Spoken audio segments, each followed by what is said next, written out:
This is All India Radio. In the program Spotlight now, we bring you a discussion on Prime Minister's call for agricultural innovations and startups.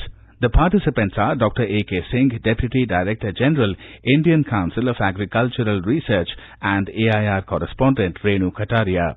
Indian Council of Agricultural Research has developed a geo-referenced organic carbon map of India and identified 88 biocontrol agents and 22 biopesticides which can promote organic agriculture. Dr. Saab, we would want to know, will these agents help the agriculture sector in promoting organic farming? The Indian Council of Agricultural Research has been working all along to develop different kinds of bioagents and also biopesticides.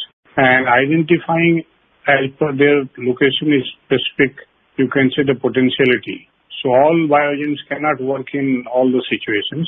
So accordingly, we have been able to develop the strains of bacteria and viruses which are used for beneficial gains for agriculture.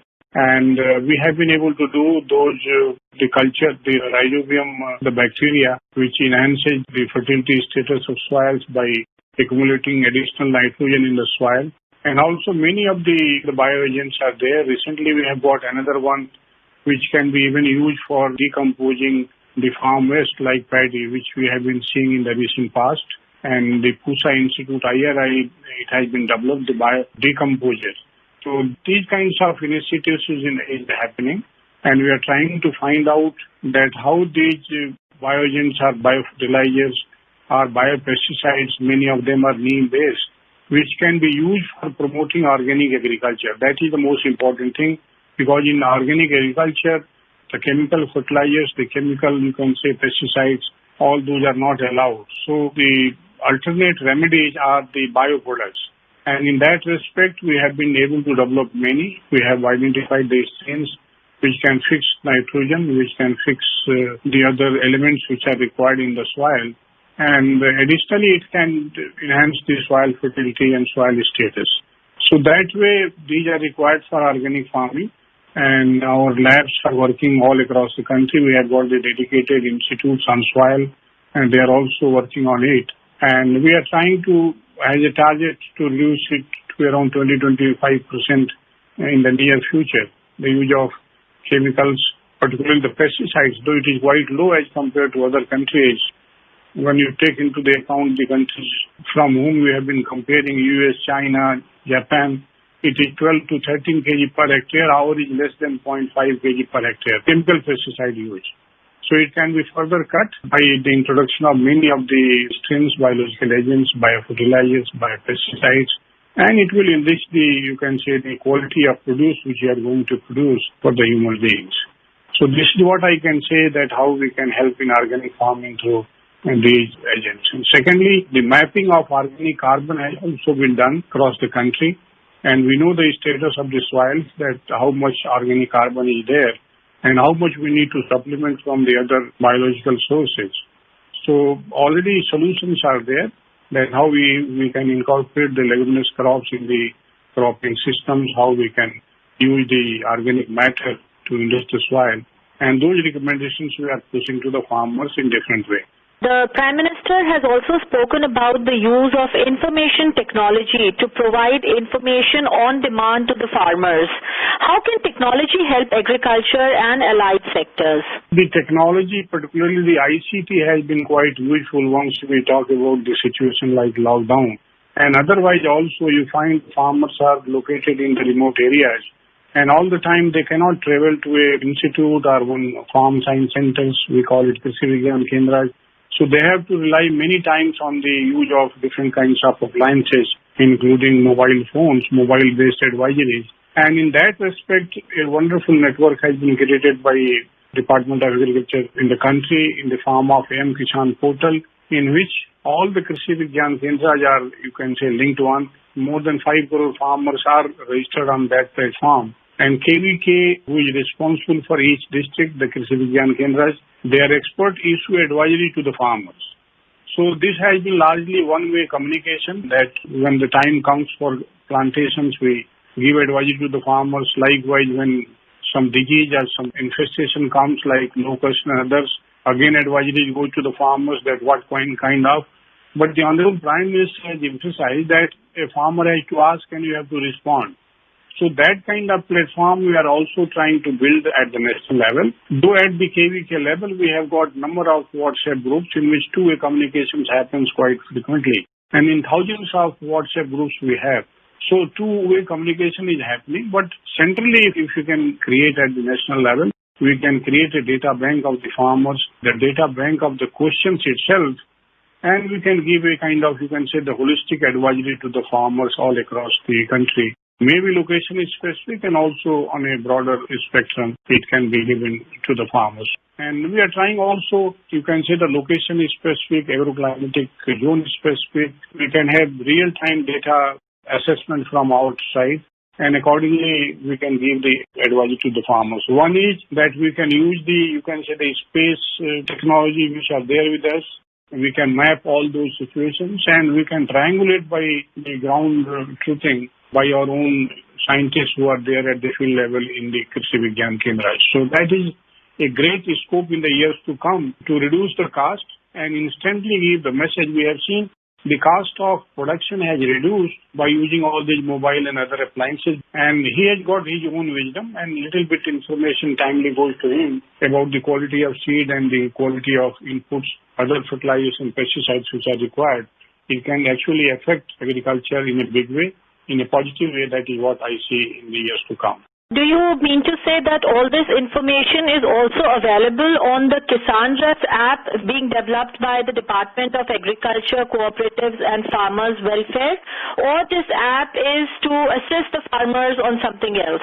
The M-Kisan portal is already there, in which 5.36 crore farmers are registered. And all their information is there, but basically it's a one way. But what I'm talking about, that one app Indian Council of Agriculture Research is trying to develop, in which all the villages of the country are mapped and farmers are registered on that. And the farmer start asking questions from the remotest areas and we are able to link them to their respective institutions from where the particular information has to go to them.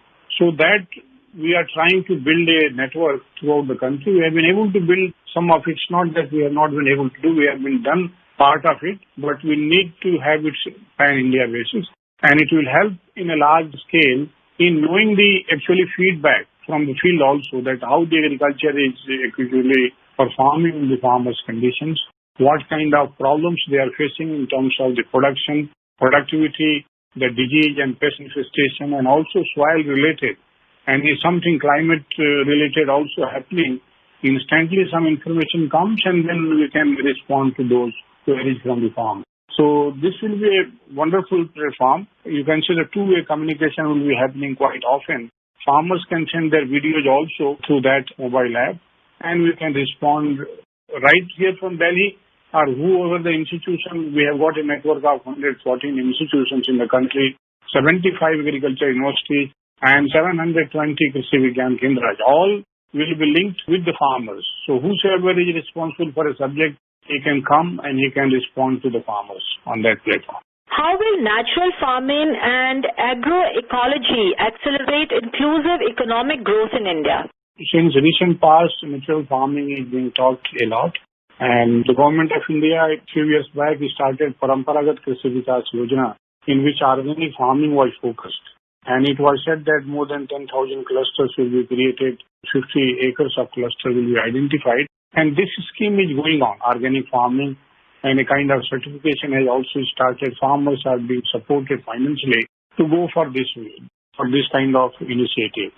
And 5 lakh hectare area is to be covered under this kind of scheme. Natural farming, see, some of the social groups, they have come up with this kind of practice in which it's different from organic farming also. Only based on natural resources which are available, maybe the cow dung, cow urine, and some solutions prepared out of these two products from cow. And all those farm waste which are there can be further plowed back in the soil. And all biopesticides also may be part of this one. So natural farming, some groups have come forward. They have experimented. Some state governments have also come forward like Telangana. At the same time, Indian Council of Agriculture Research has trials the claims which are being made by different groups. and come to a conclusion, because once you have to recommend nationally, it has to be fully proven and at least 2 years of data is required. So we are in the process of evaluating the whole natural farming which is being claimed as of now. And naturally, we are also trying that the biggest goal which is there before us is the sustainable agriculture, that how the natural resources are protected, how these all microbes which are there in the nature can be utilized for the agriculture, and the external inputs like you can say the chemicals, fertilizers are used little bit. That is what the ultimate aim is, that without losing on the front of groundwater, the fertility of the soil, and then producing in such a way that the productivity levels are higher and also the income levels are sustainable for the farmers so that they could stay in the villages. Can we say that coronavirus has led to more trust on agroecology and natural farming? Most of the time we find that viruses and other pests have been harming us in a different way, and corona has hit so badly to us. But the problem is that the use of these viruses are very difficult also. Many times we say that all these strains which are available in the environment itself, they are to be used for benefit of human beings, for agriculture also. But sometimes they mutate and they become harmful to the entire, you can say, the ecosystem. So we have to be very cautious, identify the strains, those strains which can be beneficial and which can be kept in, you can say, the controlled conditions. And we also hear that many groups on their own, they mix up many things together and create certain kinds of solutions, and some viruses are germinating in those solutions. And then they use on different kinds of plants and crops to safeguard those farming. But this can be harmful also. So we have to be very careful while using different kinds of strains also. And we have to be also cautious that these chemical fertilizers should not be used in the overdoses, and all those which are recommended, only they have to be practiced.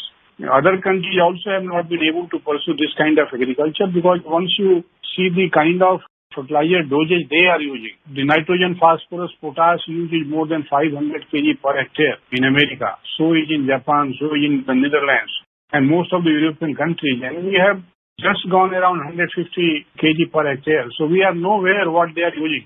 But whatever we are using, if we can cut it further down and at the same time we can sustain the production, that is most important for us, for a huge population we have. So if these two things can be balanced together, sustaining the ecosystem. What are the various schemes through which India is promoting organic and natural farming? I said that the Paramparagat Krishi Vikas Yojana is there by the Ministry of Agriculture. And in this scheme, a cluster of 50 acres has to be created at one place, and for each 1 acre, the government support is of 20,000 per acre. So 50 acres at one place, farmers can come together and 50 acres cluster can be created, and they will be supported by the government. And such clusters, more than 10,000 in the country will be created. So this is a big scheme which is going on in the entire country, and 5 lakh hectare area has been supported through this scheme by the government of India. So this is going on, and at the same time you will find that there are many schemes in which we communicating with the farmers, training the farmers, orienting them towards coming towards organic farming. And organic farming is also a way of natural farming. For organic farming we claim that it can happen, and no chemical fertilizer will be required, and it can sustain with ecology also, on the production front also, and on benefits also. We find that there are many areas where already use of chemical fertilizers, pesticides is quite low, particularly in the hill areas. So there it can be promoted on a large scale, but in this Indo-Gangetic plains where it is happening, the rice and wheat production, and the more higher production is expected from these areas where chemical fertilizers are also used, it can be gradually brought into place. But those places which are dry lands or in the hilly tracts, they are ready for the organic farming and people are opting for it. Thank you, sir. You were listening to a discussion on Prime Minister's call for agricultural innovations and startups. The participants were Dr. A.K. Singh, Deputy Director General, Indian Council of Agricultural Research, and AIR correspondent Renu Kataria. This program was produced and presented by the News Services Division of All India Radio. You can listen to it on our mobile app, News on AIR. This program is also available on our website newsonair.com. You may email your opinion about this program at airnsttalks@gmail.com.